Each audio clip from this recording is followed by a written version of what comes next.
All right, main event could determine the next flyweight challenger for the champion Alexandre Pantoja, and you got to think they want Pantoja to defend his title in Rio on May 4th. Needs a dance partner to that end. Brandon Moreno, minus 270.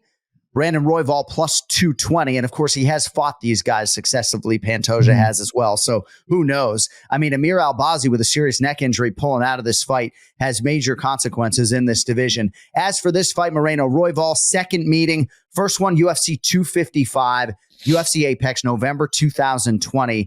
And most of you would remember Royval sort of valiantly fighting through an injury, but the end came 4:59 of round one.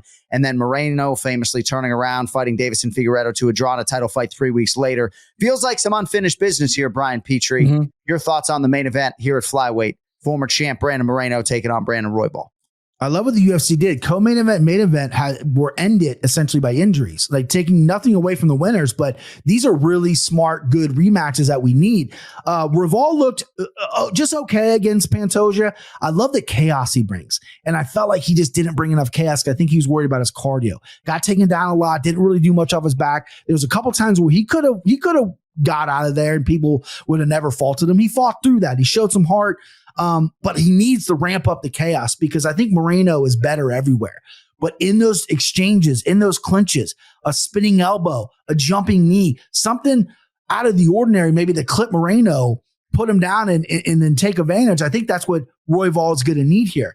Moreno, I think, is underrated as a grappler. I think he's underrated as a wrestler. He held Pantoja in great. That was a very close fight when they fought. I would love to see a rematch. I mean, Pantoja is like his thorn. He's beat him 3 times now. We're really going to see a fourth fight. I know the one was on The Ultimate Fighter, but are we going to see a fourth fight? I think if Moreno shows up, beats Royval, finishes Royval, then yes, we're going to see a fourth fight, 125 with Albazi being out. You got Manel Kopp in the wings as well. But you need someone to fight Pantoja who wants to stay active. They need a Rio card. I like Moreno here. I like Moreno to control everything. And he can't get sucked into the chaos. That control chaos by Royval is going to be a problem.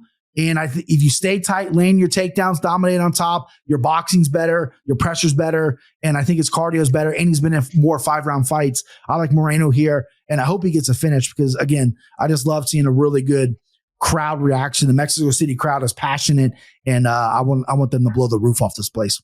Nicely done with the handicap, but you're back to butchering Royval. You know that, right? I did? What? Yeah, you twice. You said Royval. We're trying to emphasize the Roy. Just trying to help the viewership.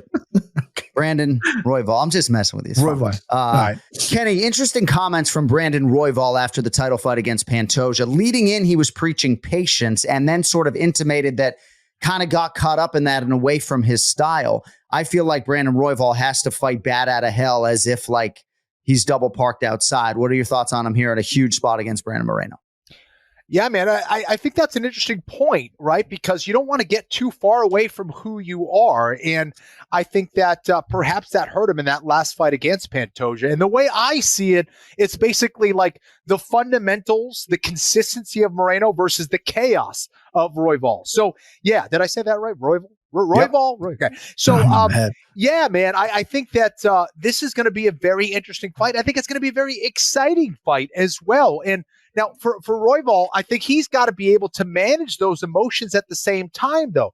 It being a main event in Mexico, this is a big deal. And for Moreno, this is clearly a big deal. And I think that Moreno's one of those guys who definitely has become this big game player. When the lights are brightest, I think that's when we see Moreno at his best.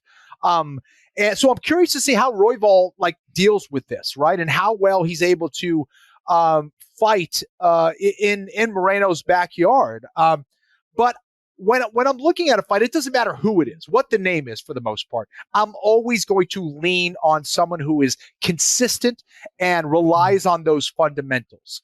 And Royval could finish this fight, no question about it. I think he's that dangerous. So Moreno's going to have to definitely mind his P's and Q's. But yeah, I think Moreno is going to be able to get it done here. Like Brian said, great breakdowns yet again, dude. Let me bang, bro.